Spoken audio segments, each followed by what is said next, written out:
Welcome to the Deep Dive with BF SUMA. Our topic today is BF SUMA Liver Shield. And I want to start with something that honestly sounds like alien biology. Oh, I like where this is going. Right. So if you were to lose, say, 70% of your liver today, whether that's through trauma or some kind of surgery, that organ would completely regrow, like to its full functional size in just a matter of weeks. It's incredible, isn't it? It sounds like something straight out of a comic book. Literally a superhero power happening inside you right now. And our mission today is really focusing on supporting everyday wellness and vitality by exploring this, what I think is the hardest working yet totally underappreciated powerhouse in your body. Yeah, underappreciated is definitely the word for it. I mean, the ancient Greeks actually knew about this regenerative thing way before modern medicine could even prove it. Wait, really? How did they know that? Well, think about the myth of Prometheus. You know, he stole fire from the gods, and his punishment was having his liver eaten by an eagle every single day. Oh, wow. Yeah. And then it regrows every night. Exactly. They somehow intuited that the liver is, it's the only visceral organ we have with this profound capacity to literally rebuild itself from just fragments. That is wild. Right. And the cellular mechanism is staggering. Mature liver cells, which are called hepatocytes, they can basically revert to this stem cell-like state. They multiply rapidly and just reconstruct the whole complex architecture of the organ. I find that absolutely mind-blowing, but I think, people tend to just view the liver as this passive sponge, like it just sits there and filters out last night's wine or whatever. Yeah, that's the classic misconception. I mean, alcohol metabolism is one of its jobs, sure. But if that's all you think it does, you are missing about 99% of the picture. Right, because we're talking about an organ that performs, over 500 vital, distinct biochemical functions? Over 500, yeah. And it doesn't take weekends off. It is basically a premier chemical factory, a vast energy warehouse, and this highly advanced repair lab operating 24/7. So just to give people a visual, what is actually happening in that factory? Let's say right after you eat a meal. Okay, so to visualize the sheer scale of it, think of the liver as the body's grand central station. The moment you eat, all the blood leaving your stomach and your intestines passes directly through the liver before it goes anywhere else in your body. So it's like the ultimate security checkpoint. Exactly. It inspects the blood, pulls out the raw nutrients, so, the amino acids, the carbs, the lipids, and it synthesizes them into the complex proteins and energy molecules you need just to survive. Wow. And it does so much more. It regulates blood glucose by storing excess sugar as glycogen. Then again, it releases it drop by drop when you're between meals so you don't crash. Which is why we stay energized. Right. It also produces albumin, which is the protein that keeps fluid in your bloodstream from just leaking out into your tissues. It even manufactures the specific proteins that allow your blood to clot when you get a paper cut. So basically, without it functioning optimally, every single system in the body just starts to falter. Completely. Everything shuts down. Which makes me wonder, and this brings us to kind of the health insight of the day. Many people experience fatigue, stress, or nutritional gaps, but daily wellness choices can make a meaningful difference. Because if this organ is so powerful and so capable of regenerating, why is it actually so incredibly vulnerable in our modern world? Well, that vulnerability comes down to a really dangerous anatomical quirk. Yeah. The liver itself, it actually lacks nociceptors. Okay, nociceptors. Those are the pain receptors, right? Exactly. They're the specific sensory neurons that transmit pain signals to your brain. Wait, so are you saying I could have active, progressive tissue damage happening right now in my upper abdomen and my brain just wouldn't receive a single alarm bell? That is the frightening reality, yeah. The only pain receptors are located in Glisson's capsule. What is that? It's this very thin membrane encasing the outside of the organ. So the liver basically has to be so swollen and engorged that it physically stretches that outer capsule before you feel any discomfort at all. That is terrifying, because think about how your body normally protects you, right? Like, if you sprain your ankle, the swelling and the acute pain force you to stop walking. Right. The pain is a protective mechanism. Exactly. Or if you touch a hot stove, you pull your hand away instantly. But the liver can't force you to stop eating high fructose corn syrup. It can't force you to stop exposing it to industrial toxins. No, it just takes the abuse in total silence. I always picture the liver as that one fiercely stoic friend we all have. You know, that type They help everyone else move, they take on extra shifts at work, they listen to all your problems, but they absolutely never complain. That is the perfect analogy, yeah. And they just absorb the stress until one day the burden becomes too heavy and they just have a catastrophic burnout. How does that burnout actually happen on a biological level? So it happens in these very deliberate, insidious stages. We can actually trace this progression under a microscope. So stage 1 is a healthy, dark red, super efficient liver. But under chronic metabolic stress, we move into stage 2, which is hepatic steatosis. Which is commonly known as fatty liver, right? Exactly. This is where excess lipids fats start to accumulate inside the liver cells themselves. They form these large droplets, and the cells literally become engorged with fat. Oh, wow. Which sounds like it would severely compromise their ability to do those 500 jobs we just talked about. It absolutely does. The cells become really sluggish, and if that stress continues, we enter stage 3, which is steatohepatitis, or simply inflammation. Okay, so the body realizes something is wrong. Right. The immune system recognizes that these fat-engorged cells are damaged. So these specialized immune cells, resident in the liver, they're called Kupffer cells, they start releasing inflammatory cytokines. So it's like friendly fire. Yes, it's exactly friendly fire. The immune system begins attacking the liver tissue to clear out the damaged cells. So your own body is creating a war zone inside your chemical factory. Precisely. And the aftermath of that war zone is stage 4, fibrosis. These specialized repair cells try to fix the damage by laying down collagen, but over time, this just creates rigid scar tissue. Healthy, functioning tissue is slowly replaced by non-functioning scars. And this silent progression, this is why global statistics show such alarming mortality rates for liver issues, isn't it? It is. Because the organ doesn't complain, detection often happens when the fibrosis is so advanced it borders on cirrhosis. Yeah. And by that point, that miraculous regenerative capacity we discussed earlier, it's completely overwhelmed. So if our stoic friend never complains, how do we even know they're struggling? Because I imagine most people, if they feel a bit off, they just chalk it up to getting older or working too much. Yeah, we dismiss the early warning signs because they brilliantly masquerade as just normal symptoms of modern life.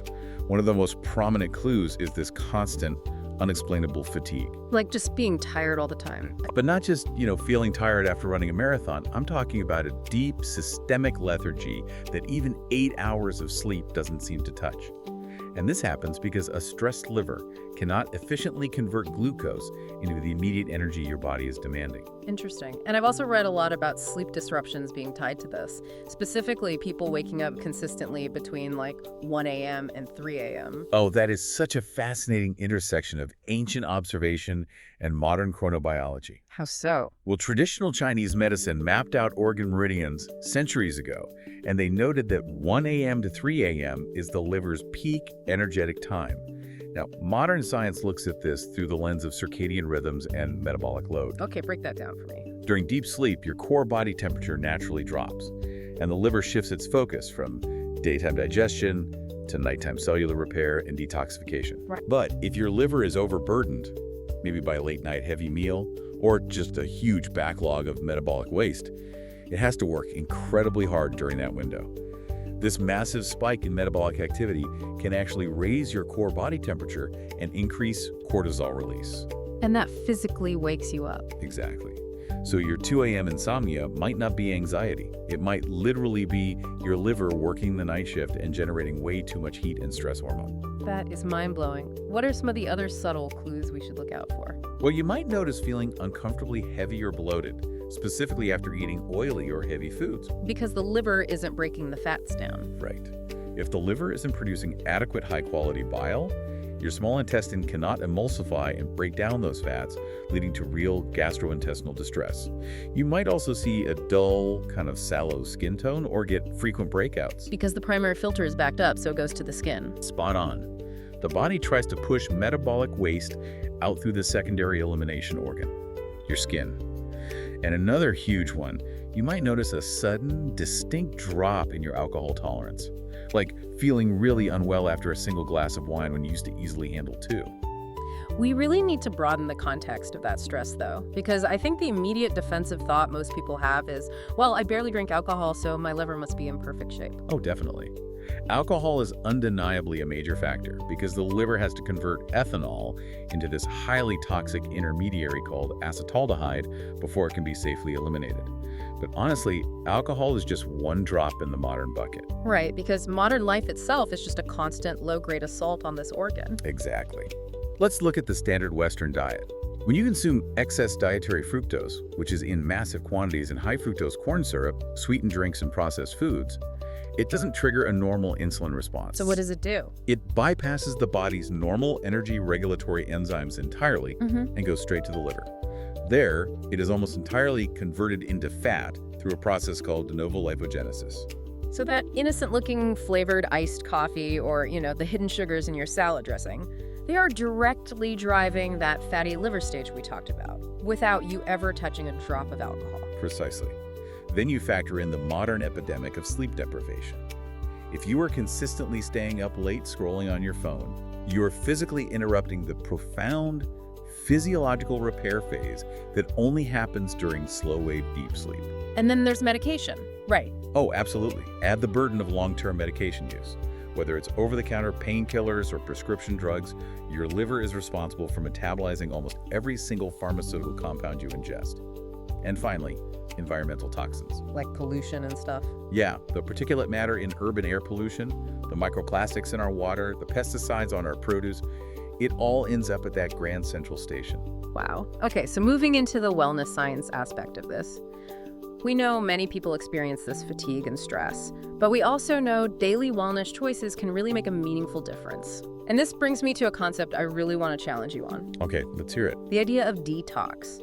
Because if you spend 5 minutes on any health blog or social media feed, detox is the ultimate buzzword. It's always sold as like a 3-day juice cleanse or some harsh fasting protocol or a magical tea that promises to just flush your system over the weekend. Oh, don't get me started. Right. So biologically speaking, what does detoxification actually mean? The wellness industry has heavily commodified and completely misunderstood a very real, very elegant biological function. Yeah. Detoxification is not a weekend plumbing project. You cannot flush your liver like you flush a radiator in a car. So what is it then? Biological detoxification is a continuous, highly complex, two-phase biochemical process happening in your liver cells every single second of your life. Okay, walk me through that chemistry, because I think understanding the actual mechanics changes how we view our health. What is phase I? Let's start with phase I, which is governed by a family of enzymes called cytochrome P450. Cytochrome P450, got it. When a fat-soluble toxin enters the liver, let's say a pesticide residue from an apple, it cannot be excreted in urine because it repels water. It is literally stuck in your fat tissues. So the phase I enzymes grab this toxin and initiate a chemical reaction, usually oxidation, to modify its structure. What are they doing to it exactly? They're essentially exposing a reactive site on the molecule so it can be handled further down the line. Okay, so it's sort of like a bomb squad finding a suspicious package and cutting the outer casing open to get to the wires. That analogy is flawless. Yeah. Because here's the crucial catch. When phase I enzymes cut that package open, they often create an intermediate compound that is temporarily much more reactive, more volatile, and more dangerous than the original toxin. Wait, really? Yes. These intermediate molecules are essentially highly destructive free radicals. If my liver is constantly creating temporary microscopic bombs in phase I, what keeps those bombs from just blowing up my own liver cells before they get safely removed? That is exactly where the vital importance of antioxidants comes into play, and where the immediate handoff to phase II detoxification must happen flawlessly. Okay, so what happens in phase II? In phase II, the liver takes that volatile, highly reactive intermediate and attaches a specific bulky molecule to it. This process is called conjugation. The liver might attach a sulfur molecule, or an amino acid, or a master antioxidant called glutathione. So it snaps a biological safety cap onto the volatile molecule. Exactly. And in doing so, it achieves the ultimate goal.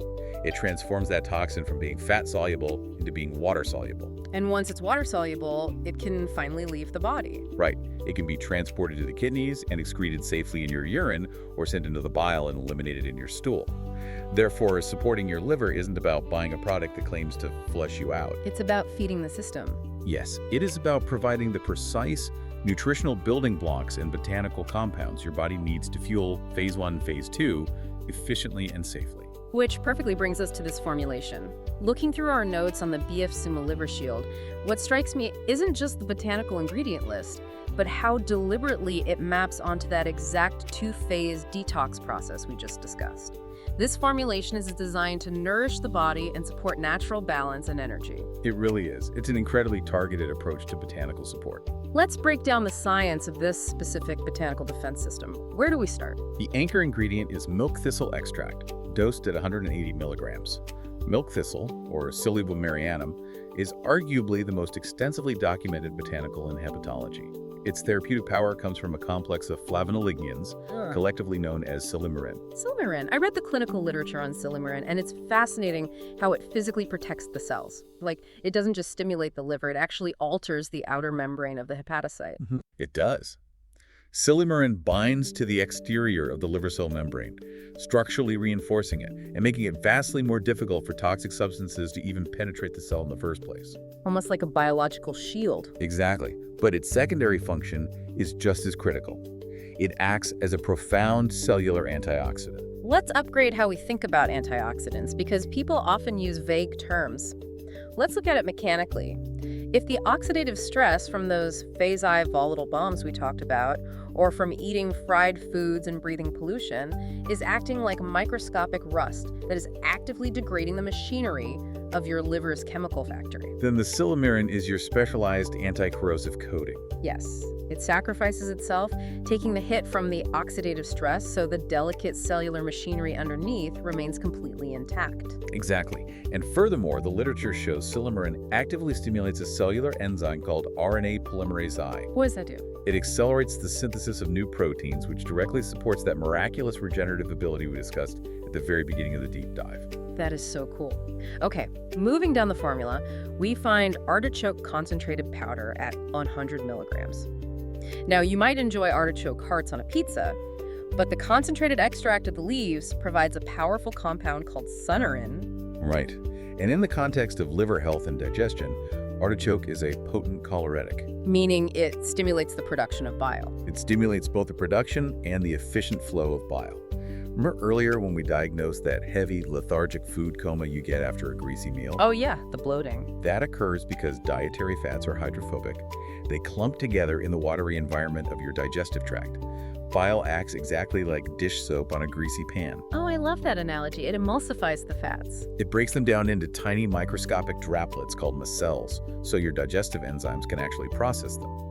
By enhancing bile flow, the artichoke extract directly combats that post-meal discomfort and plays a major role in healthy cholesterol metabolism. So it basically keeps the internal plumbing flowing smoothly so waste doesn't back up. Exactly. Next up, we have turmeric root extract at 80 milligrams. Turmeric has dominated the wellness world for a decade, but for a very specific reason in the liver, right? Curcumin. Curcumin is a bioactive powerhouse. When the liver is burdened by metabolic stress, whether from excess fructose, environmental toxins, or physical exhaustion, it enters a state of chronic, low-grade inflammation. Because of those immune cells we talked about earlier. Right. This is driven by specific inflammatory enzymes in the body, most notably COX2 and 5-LOX. Curcumin has been shown to downregulate the activity of these specific enzymes, effectively acting as a biological fire extinguisher. So it puts out the friendly fire. It cools the inflammatory pathways down while simultaneously providing its own robust layer of anti-corrosive antioxidant protection. Brilliant. We also have two other historical heavyweight botanicals in this blend, Dandelion at 50 milligrams and Schisandra also at 50 milligrams. Now, I spend my weekends pulling dandelion out of my lawn, but historically it is prized in herbal medicine. Oh, Taraxacum officinale, the humble dandelion, is an exceptional botanical. It works perfectly synergistically with the artichoke extract. How so? Well, while artichoke stimulates the production of bile, dandelion root has been shown to encourage the contraction of the gallbladder and the relaxation of the bile ducts. Ensuring that the bile actually flows out into the digestive tract. Exactly. It facilitates the physical removal of the metabolic waste that phase 2 detoxification just finished processing. So it clears the loading dock so the factory can keep producing. Exactly. And what about Schisandra? Schisandra chinensis is a berry utilized extensively in traditional Eastern medicine, and it's categorized as an adaptogen. Now, the word adaptogen gets thrown around a lot. Mechanically, how does a berry help an organ adapt to stress? At a cellular level, adaptogens like Schisandra stimulate the production of specialized proteins called heat shock proteins. Heat shock proteins. Yeah. When a cell is subjected to chemical or physical stress, These heat shock proteins act like molecular chaperones. They prevent the structural proteins inside the cell from misfolding or collapsing. Wow. Schisandra specifically enhances the liver's resilience, allowing it to maintain its functional integrity even when the physiological workload just violently spikes. But, okay, here is where I want to push back on botanical supplements in general. Go for it. You can swallow all the turmeric, milk thistle, and Schisandra on the market, but if your digestive tract doesn't actually absorb them into the bloodstream, you are essentially just creating very expensive urine. And the bioavailability of curcumin, for instance, is notoriously terrible. Your skepticism is entirely justified, and quite frankly, it is the Achilles heel of many formulations out there. But this is precisely why the inclusion of black pepper extract, dosed at just 0.8 milligrams, is the most crucial synergy element in the entire product. Okay, but how does less than a single milligram of black pepper change the equation? That tiny amount provides a highly concentrated alkaloid called piperine. When you consume curcumin on its own, your intestinal wall and your liver immediately flag it as a foreign substance. They try to kick it out. Yes. They attach a sugar molecule to it, a process called glucuronidation, and rapidly excrete it before it can even reach your systemic circulation. So you get no benefit. Right. But piperine temporarily inhibits the specific enzymes responsible for that rapid excretion. Clinical studies have actually demonstrated that combining piperine with curcumin can enhance the bioavailability of the curcumin by up to 2,000%. 2,000%. So it essentially holds the door open, telling the liver's bouncers to stand down for a moment so the protective compounds can actually enter the bloodstream and get to work inside the cells. Exactly. It is a masterclass in formulation synergy. So we have this heavily researched botanical defense system mapped out, but we need to ask an honest question about application. Who is this actually built for? If we all possess a liver, and we are all navigating the toxic soup of modern life, shouldn't literally everyone be focusing on this? Why are there specific target demographics? That's a great question. While foundational liver awareness is universal, everyone should care about it, this formula is highly tailored for adults, particularly in the 25 to 55 age demographic, who are actively navigating high-stress, high-demand lifestyles. Right, because that is the physiological danger zone. You know, you are building a career, maybe raising a family, and your sleep and your diet are usually the very first things you sacrifice. Exactly. This formulation is for the high work pressure professional who is constantly flooded with cortisol from stress and relying on takeout food. It is for the frequent social drinker, the person having a few glasses of wine at networking events, or maybe using alcohol to artificially downregulate their nervous system after a brutal week. What about metabolic factors? It is deeply relevant for individuals navigating weight management challenges or prioritizing lipid health, where the liver is already heavily burdened by processing excess visceral fat. And people on medications. Yes, it is also designed for anyone requiring long-term medication regimens under medical supervision. Because, as we discussed, those pharmaceuticals require the liver to work double shifts every single day. I really, really appreciate the empathy in this approach because, honestly, the wellness industry has a terrible habit of moralizing health. They guilt trip you. Like, how dare you have a glass of wine? How dare you work a 12-hour shift and grab a burger on the way home? But that is simply the reality of survival for millions of people. Completely agree. Health should never be weaponized through shame. This isn't about lecturing someone for enjoying a celebratory drink or for working late to provide for their family. It is about validating the reality of a demanding life and providing proactive, daily physiological support. If you want to feel stronger, more balanced, and supported each day, this product fits into that journey. Exactly. It is for health-conscious adults who acknowledge their lifestyle isn't amongst existence, but who actively want to cultivate long-term internal resilience. So how does this comprehensive approach differ practically from someone just going to the grocery store, buying some dandelion tea, or taking a single isolated vitamin E pill? The core strength here is the multi-pathway targeting. The liver is not a machine with a single button. A cup of tea might offer mild choleretic support. A single vitamin might offer isolated antioxidant defense. But it's not enough on its own. Right. Livershield avoids the trap of singular reliance. It delivers cellular membrane protection, robust anti-inflammatory action, digestive comfort, and crucial support for lipid metabolism, all simultaneously. And it protects the structure too. Yes. Furthermore, the formulation provides underlying phospholipid support, which helps maintain the actual structural integrity of the cell membranes themselves. Users appreciate its quality, consistency, and noticeable wellness support because it addresses the liver's complexity with equal sophistication. But this brings us to a vital moment of clarity regarding usage and care. We have to look at the larger health ecosystem because true wellness is always a partnership between targeted nutritional support and daily lifestyle habits. This is paramount. We absolutely must be explicitly clear about the boundaries of nutritional support. Let me state this unequivocally. BF SUMA Liver Shield is not a cure for hepatitis. It is not a medical treatment for non-alcoholic fatty liver disease. It is not a treatment for cirrhosis. And it is absolutely not a treatment for liver cancer. It is not a replacement for your physician, nor a substitute for prescribed medical care. If you are experiencing a medical crisis, you seek medicine. That is the cornerstone of responsible health education. Mm-hmm. Nutritional botanical support is designed to optimize biological function, provide antioxidant defense, and facilitate natural metabolic pathways. It does not cure pathology. You cannot supplement your way out of a chronically destructive lifestyle. Exactly. The product is designed to act as a force multiplier for healthy habits, not a replacement for them. Right. You can't take Livershield with the fast food burger and a bottle of tequila every night and expect to balance the physiological scales. It just doesn't work that way. No, it doesn't. A holistic strategy for liver health requires conscious effort across multiple vectors.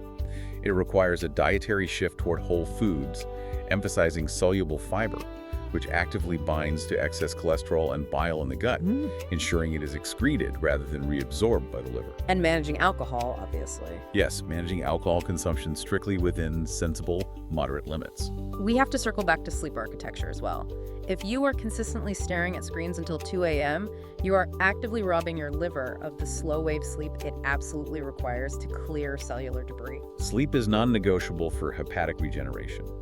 Furthermore, holistic care means using medications responsibly, avoiding that reflexive habit of just popping over-the-counter painkillers for minor discomforts if they aren't truly necessary, because your liver pays a metabolic toll for every single milligram you ingest. Consistency and healthy habits work together for lasting wellness. As we bring this deep dive to a close, I want to leave you with a final thought to mull over.